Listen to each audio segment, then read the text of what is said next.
We're here in Napa Valley at Castello di Amorosa, which is the Castle of Love, which is actually rated one of the top 10 castles in the world. So it was opened in 2007. Apparently it took 15 years, the architectural part, and it's built to mimic a Tuscan style castle.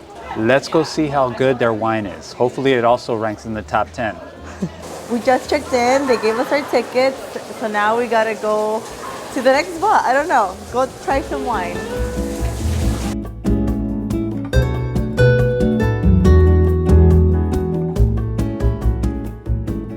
Our host just let us know that we are selecting 5 wines from the list, and because we're a small group of just 2 and we each have a wine tasting, he let us select 10 different wines. So right now we're just looking through the menu, selecting a couple. They do have a flagship wine that's an upcharge of $25. The wine tasting here at Castello is a whopping $65 per person.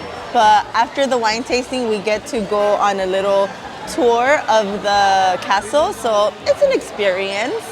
We're checking off which wines we want right now. We're outside right now in the courtyard and it's pretty nice. They have medieval furniture, so it feels like you're at a castle, along with these awesome chandeliers. We're waiting for our wine right now. It's a rainy day, so it's covered from the elements a tad bit. It kind of gives you that like Scotland kind of vibe, you know? It's very misty outside. I will say that it looks like this place can look beautiful if it was a nice sunny day. I do appreciate that even though they had to put up a tarp, it's like nicely decorated with like sheer curtains and then the chandeliers. So it still elevates the feel and it doesn't like take from it because it's raining. But I'm so excited to explore the castle. So our first wine here is the Spumante del Castello Rosé. So it's a sparkling rosé. Oh, yes. Since we're at a castle, we figured there's a need for a little fencing. Pinot Grigio, he did say that you can pair it with fish or a salad, but if you don't have anything to pair it with, you can just pair it by itself and your couch. Wow. Oh, it's so refreshing. It's so smooth.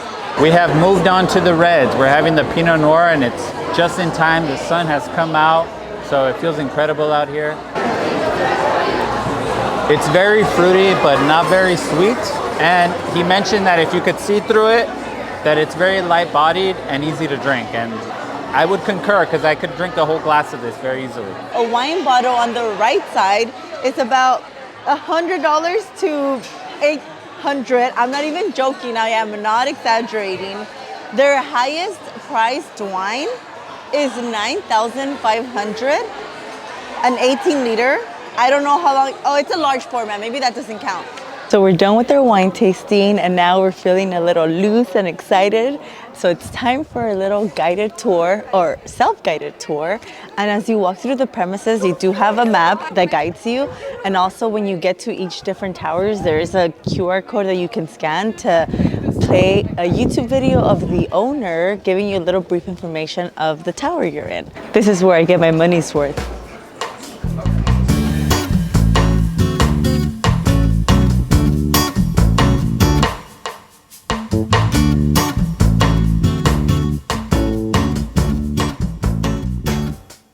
Things about this castle is that the owner wanted it to be authentic to medieval times, and so he had these stones imported from Europe because otherwise it was gonna look fake. So he tried to keep it as authentic as possible. I mean, it feels like you are in a literal castle because you are. Like, the attention to detail is immaculate. So right now we're in the bottom floor. You take some stairs down and then the gift shop is right behind us. So we're just gonna go stroll, see what we find, see if there's anything cute that we'd want to buy. Probably not because it's expensive. There are different places where you can do some wine tasting and I believe they even have food.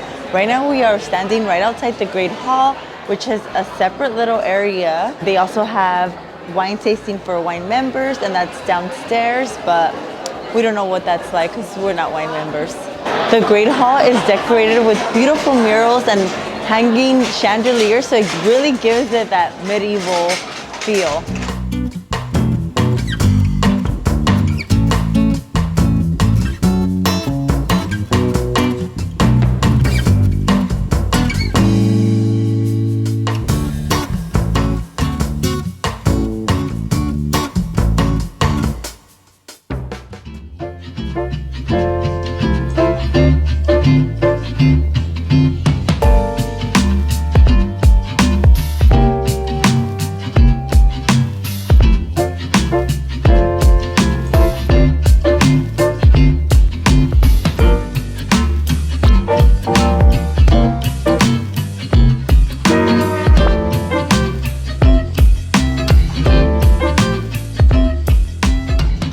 it to our second destination. We are currently at Chateau Montelena. This is our second castle. So far, we've just walked across the little lake that they have, and the premises are like so nice. I don't even know how to describe it besides so nice, but it seems a lot quieter than Castello di Amorosa. It was so busy because it's so popular, but you can even hear the birds chirping here, which just gives me like Zen vibes. But what's most important is the wine tasting that we're gonna go do. So let's go check out how delicious their wines are, hopefully.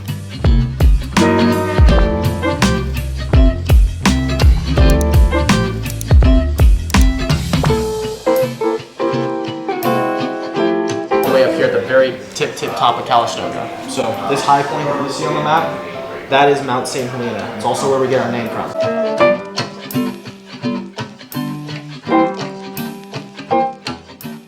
Doing a 5-wine tasting at Chateau Montelena, and this is the Zinfandel. This is also a lot Very light. between those two paths. It's really. I really like it here. It feels very personal. You're like in a kitchen just having wine with your friend. Chateau Montelena is one of the few places in Napa that allows for reservations and also walk-ins. So they do have 2 tasting rooms. If you made your reservation, that's where you'll go. We had the walk-in room, which was like a little kitchen, but regardless of if it's a reservation or the walk-in, everything felt very intimate and personal. Like, it's so quiet, and because it's so intimate and personal, our host was able to provide us with so much information about their location and the history of the chateau. I definitely recommend this location. So over the years, there's been 3 families who have lived here, and it started off with the French family, which is where it gets its name of chateau. Then there was a Japanese family, which is why there's a Japanese garden here. And now it is currently owned by an Irish family. So Chateau Montelena was established in 1882, so it has quite the long history. And it gets its name from the area that it's located, which is Mount Saint Helena. So they just kind of blended that name to say Mount Helena, which is all the information that we got from our lovely host Christian earlier. The Japanese garden here is huge. There's 2 side-by-side lakes divided by this pathway that goes over the lake, and it's really very peaceful, and it's a perfect place to have a picnic or enjoy a bottle of wine. I almost want to crack open the bottle we bought right here at this lonely bench. It does say reserve only, do not trespass. Oh, really? I don't see anybody around that's going to kick us out. According to our host, he said the reason they don't have outdoor seating is because it is a working vineyard. So you hear lawnmowers and all kinds of stuff. Sometimes rocks get ricocheted and he doesn't want anyone getting hurt by it. But honestly, I would be willing to take the risk just to enjoy the beautiful scenery. You have the mountains and the landscape. The vines must look amazing during the fall time. And this beautiful lake. If I were to say, do I really have a castle-like experience here? Not so much.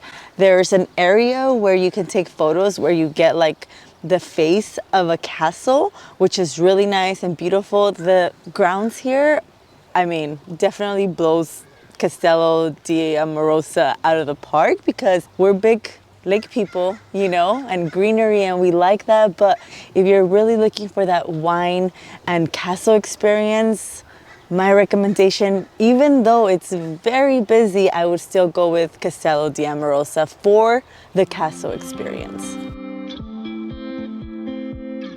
We had such a wonderful time exploring these castles in Napa Valley. There's over 400 wineries you can visit here, but just note it's important to make a reservation to make sure you visit your favorites. I would also suggest noting the price if you're visiting more than one location. It's definitely one of the pricier wine countries we've ever visited. If you're interested in more wine tasting destinations, check out the description below for videos on Temecula, Paso Robles, and even Mexico. If you found this video helpful, please hit the like button and subscribe for future travel videos. Thanks for watching and catch you on the road. Give it to me, baby. I don't know if you go in there. Where do you go? I've had better. Authentic. It's okay. Is it on? Is it blue? Yes.